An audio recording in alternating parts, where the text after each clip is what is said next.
welcome to the Trading Zone. I'm Joe Teague with you at the noon Eastern time. Hope you're having a great lunch and a great start to the trading week.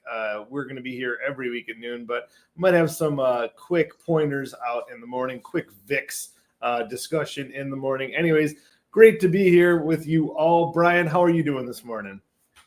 Great. Markets are kind of quiet today, basically flat. Waiting for some data to come out later in the week, which we'll get into in our show. Excited about our new time here, Joe. Noon Eastern here. Make sure you tune in every Monday with myself, Brian Stutland, and Joe Teague, colleagues here, portfolio managers at Equity Armor Investments. What do we got here?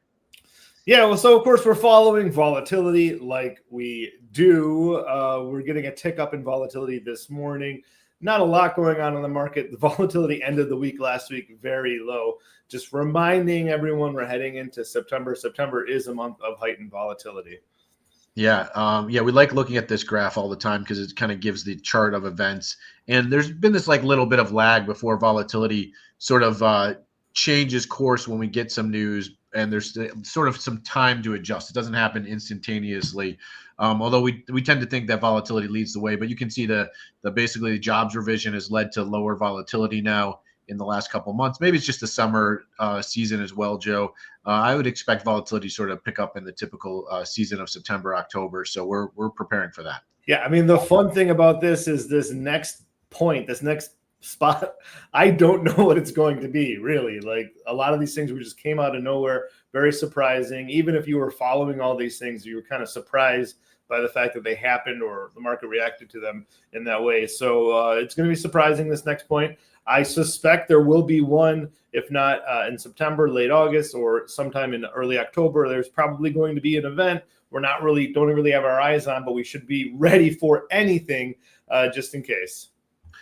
Now, what do you make of the put activity, though, that we're seeing? Because we are seeing the skew kind of tick up or at least hold its own. It did tick up. It's kind of backed off a little bit, but still at higher lows. What do you make of that?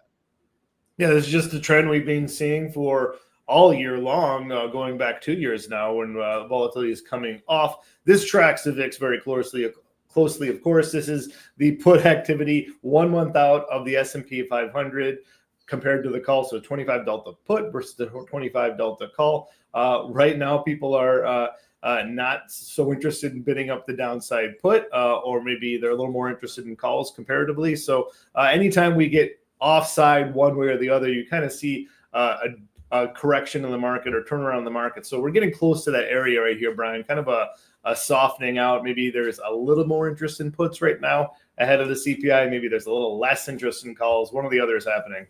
Yeah, I mean, look, you don't have to trade the skew or no, optionality in its total entirety here, but we use this as sort of an indicator of volatility is going to shift in the marketplace. So we would see this skew index tick up, sometimes ahead of the VIX itself, actually, as put buyers, institutional traders come in to bid up for protection. So nothing unusual, but definitely holding higher levels. So anytime we kind of get a news event, it seems like we get a higher pop in volatility. And with volatility, of course, we always look at the VIX futures curves. Of course, you know us, we're VIX market makers, options market makers. And we're seeing the VIX kind of in line with where we've been over the past couple of months, not stepping out of line. This is basically what the market's been expecting for some time, which is surprising. Yeah, it was interesting because the VIX futures a month ago or even a couple of weeks ago were trading at significant premiums to where the VIX itself would be, meaning that these futures would have to come down and settle into the VIX index cash at expiration. So it was almost as if traders were predicting a somewhat volatility event to start August, maybe even into September. We did get that little bit of volatility pop. Our signals, Joe, said to take the VIX futures off at that point. We were right. It's amazing how quickly this futures curve has come back down, more in line with where the VIX is at. So people were just expecting maybe a little bit of a pullback. We got a smidge, and now the markets have been racing higher, although today kind of grinding along and doing nothing. Yeah, we're kind of a week out of expiration here for the VIX, and it's kind of just similar. We get this flatter spot for the front month to the cash. A week ago was interesting. Of course, volatility was really elevated. A week after that, this downgrade on the jobs number. Man, things happen so quickly. But he had this elevated VIX and was trading, very close to where the future was. So maybe the futures were saying, hey, this is going to pull back a little bit because we're not racing up higher, keeping our trend. So interesting to see. This is basically what the market has expected here. We got a little bit higher volatility than we're used to in 2024 and earlier, and the market's just kind of pricing this in throughout these further out months that volatility will be higher than the spot cash is currently. Yeah, I wouldn't be surprised. I mean, this is interesting about this curve, though, because if you look at 1 month out, 2 months out, a week out, it's higher, right? The VIX futures are higher. This is a mean reverting kind of product, meaning it tries to kind of go back to its middle ground. So I could see this red line here, popping back up into the 17 range very easily and quickly with any hint of bad news in the marketplace. And then, you see that out in October, November VIX futures saying, yeah, that could happen. And if you're a fan of our show, you've been following us all year long, you noticed that we've been kind of targeting this is the range where the VIX will be. We know the VIX to mean reverting. Yeah, this is the bottom end of the range. So we absolutely expect a little bit higher movement here from off of this higher end of the range. We also expect September, October to be higher volatility than July, August. It's just historically the way that it's been. We'll see if that plays out. Now, if you were watching us last week, we did a quick recap of why bond market volatility is very important to the stock market. Essentially, it's a layer of liquidity. The lower the bond market volatility, the more liquidity there is in the market. The more liquidity there is in the market, we match it up very closely. The higher the PE ratios are of the S&P 500. So essentially, the lower this move index goes, the higher the PE ratios go. We saw that last week. This move index collapsed last week. The market rallied last week. PE ratios were going higher everywhere. So we mentioned last week, hey, we're kind of seesawing up and down, heartbeat up and down here in this move index. Maybe there's room higher in these PE ratios. We should be ready for that if that happens. And now we're, heart beating. We're on the lower end of that range. And now we're on this bottom side. Maybe if we do turn around after CPI, we could see these PE ratios correct and come lower. And Joe, you write a weekly just info letter to anybody that's signed up. That's actually free. You can go to equityarmorinvestments.com and get Joe's insight. He talks about, we call it the ripple effect, which is the blog that he writes to. And the ripple effect meaning that you can't drop a bowling ball in one part of the pool and the ripple not at least extend all the way to the other end of the pool. So watching volatility in the bond market is just as important as watching volatility in the equity market. Using this sort of indicator as a way to determine whether valuations are cheap or expensive in stocks is a pretty good way to do that. So make sure you go and sign that up. That's totally free.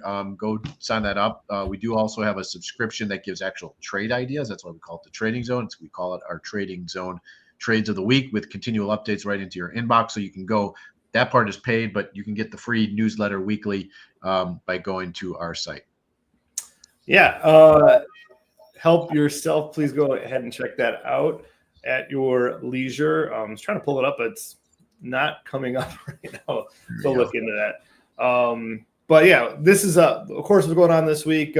Big stories. We'll kind of see whether or not the market likes this or not. This is really kind of fresh, but AMD gaining access to China, NVIDIA allowed to sell their chips again to China, but they're going to pay the U.S. government to do so. Really fascinating. I'm not really seeing a trade deal like this before. Yeah, this is kind of interesting, right? I mean, it kind of came out, yeah, you're going to pay 15%, and all these stocks went up today. So maybe the marketplace was just expecting more of paying. Trump recently announced 100% tariff if you're not manufacturing in the U.S. This at least maybe gives some clarity who's going to be in on that, who's going to be out, who's going to avoid it. So clearly, NVIDIA, AMD, a couple of the players that are going to be continue to be able to do business with China, just, they're going to have to pay a little bit of a tax on that. Yeah, so it seems to me like it's good to have the U.S. companies making the chips. China's going to be playing in the AI. Maybe they're going to try to catch up with Huawei. Maybe they're going to get their own companies to make these chips. So I'd rather they're using the U.S. chips, even if we're giving them their older version chips, the less powerful chips. They'll still be able to do a lot of work with those chips, obviously. It's interesting to see, though. Yeah, so first of all, I'd rather U.S. chips in China doing the AI because I want them to disincentivize them from producing chips on their own from Huawei. And all, it's just maintaining the U.S. edge in the chip making. Obviously, that's very important. Yes, this AI race of like artificial generative intelligence, that is crucial. It's kind of like people aren't really talking about it, but the chatbots are kind of cute. They're not really what the story is with AI. Getting a much more powerful, intelligent computer processor is the end goal. China's racing us in that. So it's good that we're using AI chips. I think it's just interesting to see, okay, on top of that, we're going to collect some money from these companies. I think they're happy to do so because they're going to make money in China. The question is, what are we going to do with that money? Are we going to put that into some sort of fund to try to further our advancements in AI, to try to maintain that competitive edge on China? If that's the end result for this 15% tax, I think that could be fantastic. Kind of building up a fund of research and development money where we can really be on the offensive and maintaining that competitive edge in this race. Yeah, definitely. So yeah, anyways, I don't know what's really going on. I like the fact that these chips are being sold in China. I think that's good for these companies, good for the U.S. Future, maintaining on top of the AI.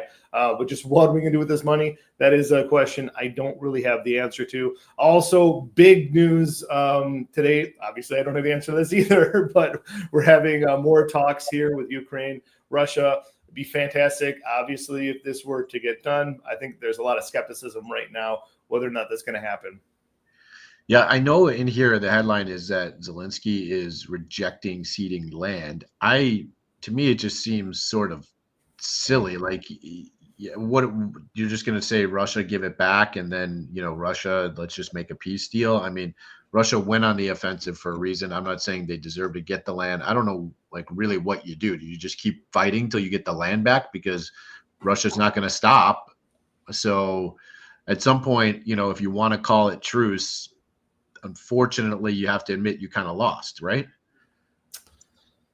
Yeah, that's a great question. It seems to be painful for both sides, though. I think Russia's feeling the pain at this point. They have been for a while in continuing this war, but I think for them, it's been so costly.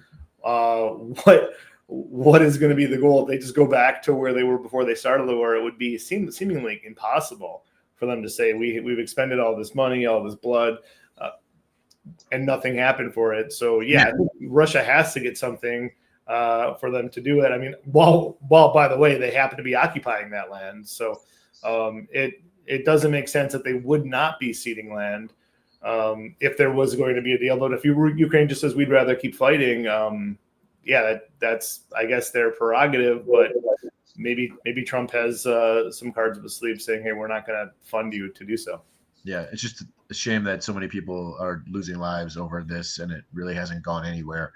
Hopefully they can come to a resolution here. But, obviously, if I'm looking at it in terms of the market, it hasn't had much effect, although maybe if there's a peace deal, maybe that makes the market go higher. I mean, when you look at these key events, that's really what the story is for the markets. The CPI, the PPI numbers, we're going to be watching that, Joe, right? Because if inflation can come in kind of tame, the jobs are kind of weak, that's going to give fuel to the fire for Powell to cut rates in September. Maybe we start to get some Fed governors coming out and saying, yeah, we actually might cut rates in September. So we'll see how that kind of plays out. Yeah, I think oil potentially could go significantly lower. Oil, obviously, it's not necessarily in some of these inflation metrics, but it is really tied to so many of these things because it's, for transportation, it's a key critical input. So, yeah, that would be great to get this war ended. I think that would lower inflation, even if some of the tariffs are going to temporarily increase inflation. I think once we get this tariff news behind us, the Fed will have a little bit more ammunition. But I do think there is a risk, though, putting all things together here, that the CPI comes in a little hot and the market says, oh, maybe we're pricing in 3 cuts or, cuts sooner than we thought, and maybe take a little longer to get these rates down. So I do think that is the risk, also with the MOVE index being so low. And, I also brought up in the blog, of course, Brian, that the market is very highly concentrated in these AI stocks. You call them the Magnificent Seven. If you actually add in Broadcom, AVGO It's like the great eight, the elite eight, whatever you want to call it. That's almost 38% of the S&P 500 right now. Those eight stocks all heavily tied to the AI trade. So a lot of risk if there is just, a little hiccup in that trade. Yeah, it's amazing the concentration risk there. And like you mentioned, let's say inflation does come in a little hot, bonds rates tick up, you may see a volatile move. Now the move index volatility increases in the bond market, that spills over, and now valuations have got to come down. And the S&P that's sort of trading right around all-time highs, if you look at it right here, maybe that stalls out in a little double topish, kind of formation. So we're at a key critical level. I do think if we can push through new highs, if you sort of measure, 6,400 down to 6,200, you could get a quick, easy 200-point move up just as well right now if those numbers come in, somewhat tame. If they don't, then I think 6,200 becomes in the cards as sort of a test that we sort of, are topping out, and we got to figure out if we can kind of hold these levels. Yeah. And isn't this kind of just amazing how the market tends to repeat itself a little bit? Just look at how look what happened in April. We had this big correction. Obviously, there's a lot steeper, like 10-15% here. And then, a little hiccup and then kind of off to the races. Market kind of is acting similar. We had this, 3% correction. Is that, a huge correction? Not necessarily. But yeah, we had this sharp pullback. And then we had a little climb. And then, it's really looking poised like absolutely we could just bust out and have another leg higher, just like we saw here. Yeah. Yeah, exactly. That's actually a really good rinse and repeat metrics, right? Because that was almost a 200-point range between 6,000 and 5,800, right? Where it backed off, it went through, it busted through, retested, and then really took off. That is upside risk, right? That's why when we trade volatility as a hedge, Joe, that's why we don't give away the upside. So many of these funds out here will sell a call and give away the upside because they don't know how to reduce the cost of buying insurance and protection in the portfolio. So they do some sort of call sale, some put sale, or something that exposes them to the wings. And we don't do that at all. Like, we manage the volatility position, the long volatility position that costs money to buy, but we do that in a way that's efficient, such that we can continue to participate in case you do get that rip higher. And this is just like a mini little V turn to the next leg up. So you got to watch out for that. Yeah, another thing is going back to like that 60-40 thing, the 40%, almost 40% being the top 8 names in the S&P 500. Yeah. Those names are very heavily weighted to data centers, very heavily weighted. They are like the makers of like the chat bots, right? So maybe these chat bots aren't where the profit's at for AI right now. You're looking at Palantir. Okay, Palantir's got an insane multiple. Amazing results, don't get me wrong, and I hope they continue to do those results. Hope the multiple ends up being justified. But a company like Palantir is proving that utilizing the data, creating some efficiencies really in like a real-time, high-speed way is like a really cost-effective or really profitable way to be using this AI. And you can really stretch that out across the S&P 500, going through sector by sector, finding companies within each sector that's going to be benefiting from the AI, like Equity Armor Investments has done, Brian. And we have selected stocks by sector to have a better way to play the S&P 500 to play this AI trade without being oversaturated in these top 8 names. Yeah, certainly. And by the way, hint, stick around to the end. We'll get a trade of the week with one of those names potentially, kind of just maybe like a rotation trade if inflation is not the way that we hope it to go. Sure. Yeah, when you look at the NASDAQ, same thing. That actually almost looks like it already has made the V turn up, right, Joe? Where it's done what it did back in May. The market's a little like pullback, correction, takeoff. NASDAQ poised, looking very good. Yeah, I mean, and it just makes perfect sense. We had this sharp sell-off, knee-jerk recovery, and then like the next sell-off is like, okay, there's a lot of new believers saying, hey, whatever reason we're selling off for here back then, tariffs are going to be crippling to the economy. And then, we get the pause and people think about it again and say, maybe it won't be as bad as people think. And you get this higher high here, and then it's, people, number one, they take off their shorts. Number two, they find new reasons to buy. The exact same thing happened again, of course, here. And, obviously all-time highs. We potentially are off to the races here in the NASDAQ. Yeah, I mean, I think there could be maybe one little pullback back to like where it just broke out right there, where you made that last little mark. Sure. Maybe if I was a day trader, I might want to wait to jump in for that pullback. Mhm. But 24,000, man, that looks Oh, good. well, yeah. Well, like we're saying, anything is possible here tomorrow on the CPI number. We could absolutely see that happening right after the print.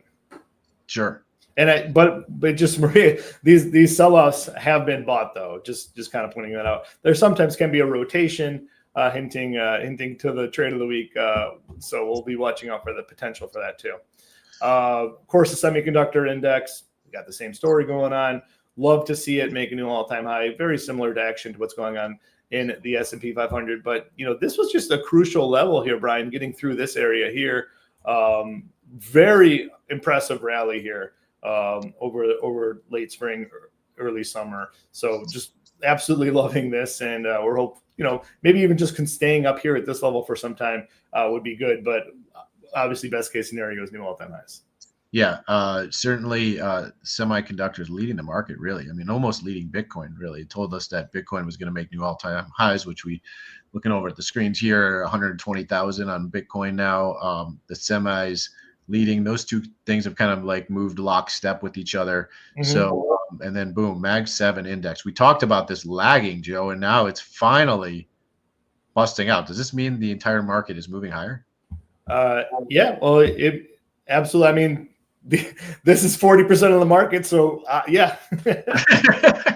This is absolutely crushing it. This obviously represents the risk of the market if it does turn around. But yeah, this is leading us higher. You mentioned Bitcoin. You'll love to see it. This is absolutely risk on. It's a very risky way to play risk on. You know my feelings here, Brian. But this is a sign people are comfortable with putting assets to risk here. Yeah. And speaking of the inflation, just actually this morning's price. Where's do you have a live price of gold here? Gold itself is trading 34.07. That's the gold futures contract, the active contract that's traded.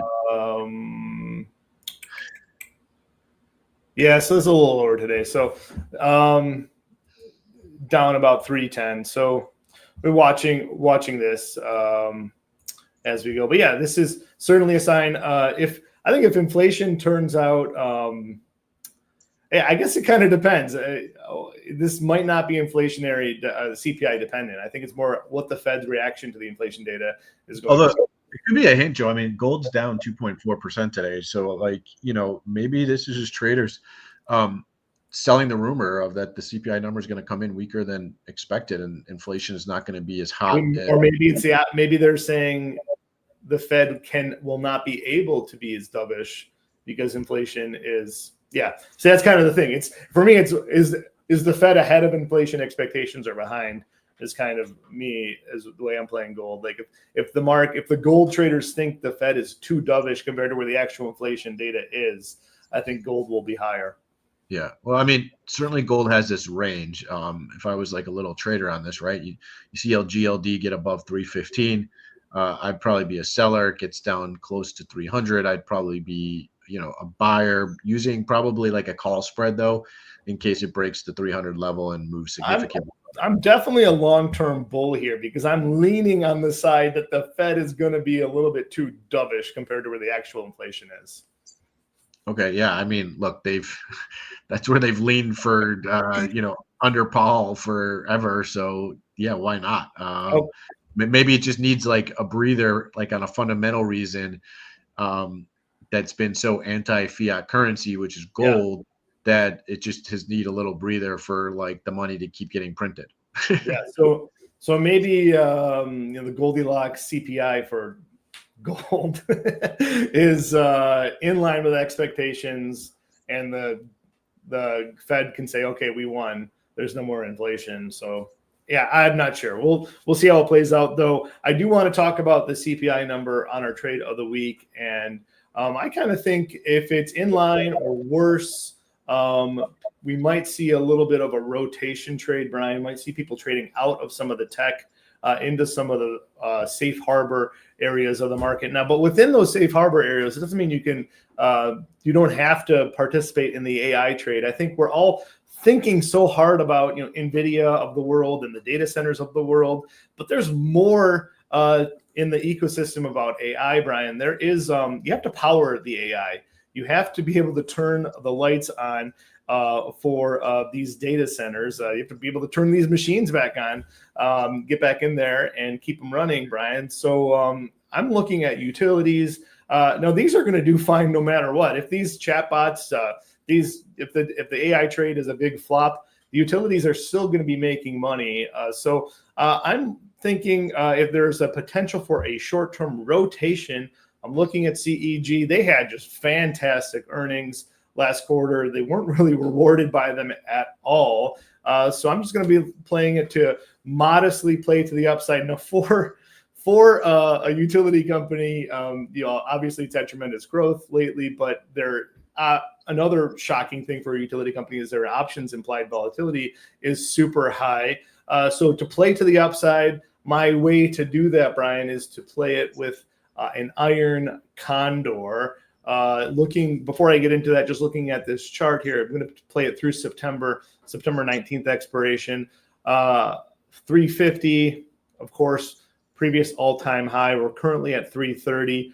Just kind of looking for it to trade above 350 right here by September. So my trade is the 350, 330, 350, 370, 390 condor. So if it's above 370 up here, it will again go back to 375, I guess is my break even, but it'll again lose value. But I'm not expecting it to race through 370. So I'm really expecting it to be in this range, 350 to 370 by September expiration. And here are the legs of the call. Yeah, so here let's break this down here too. So when you buy a call spread, the 330, 350 call spread, you reduce the cost of that call spread by selling a further higher upside call spread, right? The 370, 390, like Joe spoke to. So the total cost 570. The max gain would occur in between 350 and 370. You would stand to make, let's call it 1430 on this trade, 1430. So you almost triple your money. It has a little bit of a long delta. So option traders, what we call long delta, it means it will appreciate if the stock moves higher. But like Joe mentioned, if it gets above 370, you start to give back money on the trade from the short call spread. And so now your delta flips to a short delta. So remember how that's managed. If you subscribe to our newsletter and pay for the subscription on these trade ideas, we will probably give an indication whether we want to get out of this trade. If it flips to a short delta and we don't want to be short deltas, we might want to close this trade. We may close it just because it has the long deltas. If we see CEG goes higher and maybe this condor goes to $8, $9, $10, maybe that's a good time to get out. So this is a trade you kind of want to manage. You really want to watch it, see if it stays in this sort of trading zone, like we call our show, and keep it priced accordingly. So we'll definitely keep this trade up to date for our subscribers. But just kind of a broad update on the model. We did close some of our hardware longs. We closed a QQQ long. We closed an Oracle long, where we're long some of these hardware names for the AI trade. I think it's just a little bit of a rotation. I'm still a firm believer that AI is coming. We're still in the early stages of that. I just think there's going to be, for the utilities, maybe it'll be a stage where it's 2 steps forward, 1 backwards. For the same thing for the hardware names right now, 2 steps forward, 1 backwards. Some of the software names, maybe 3 steps forward, 1 backwards. We'll watch them play out. Palantir, I think everybody is watching for that step backwards for them so they can buy it again. But if you're interested in the trades, you can obviously check them out. We've been doing this for. By the way, you got to change for the trade of the week there to the QQQ. That was from last week. This week, right at the top on the slide there. CEG is the symbol that we're trading here. This is a September call condor. So we'll just remember that going forward. And there you go. CEG. Right. All right. So, yeah, why don't you give a little recap on how we done here, Joe, as traders on our trade of the week so people know? Yeah, so obviously every time you do a trade, you want to have better than a 50% batting average. If you can do that, you're very likely going to be ahead of the game. We've been doing this a little over a year. We have had a total so far of 33 and 19, so not too shabby when it comes to the batting average. But what I'm really proud of is the win-loss ratio that we have, an average win size of close to $1,200, a loss of under $400. So these are trade ideas that we think about. If you like them, you can follow along if you subscribe with us. So our subscribers have gotten a lot more, of course, than just what we put on these show every week. So make sure you check those out. If that's something that interests you, let us know. Yeah, and these are lined up for one lot trades, so you can sort of price your size accordingly on how much you want to risk based on what we've lost in the past. But certainly that's a pretty good winning record we got going on here. I would take that if I were the Chicago Cubs right now, given how poorly they've been playing over the last month or so. But anyways, yeah, that about wraps it up. I hope you enjoyed our new time slot here, folks. This is Brian Stutland here with Joe Teague of Equity Armor Investments. We're going to be here on this longer version of the show every Monday at noon Eastern time. So tune in. Just if you want to just listen in while you're eating your lunch, it's a great opportunity to do that.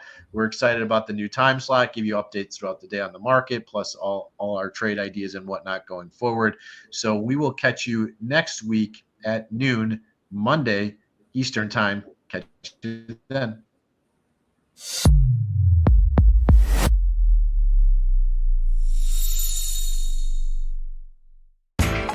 You know how the financial world goes. Here comes the buzzkill. Please make sure to take some time to read this boring disclaimer. We will owe you one.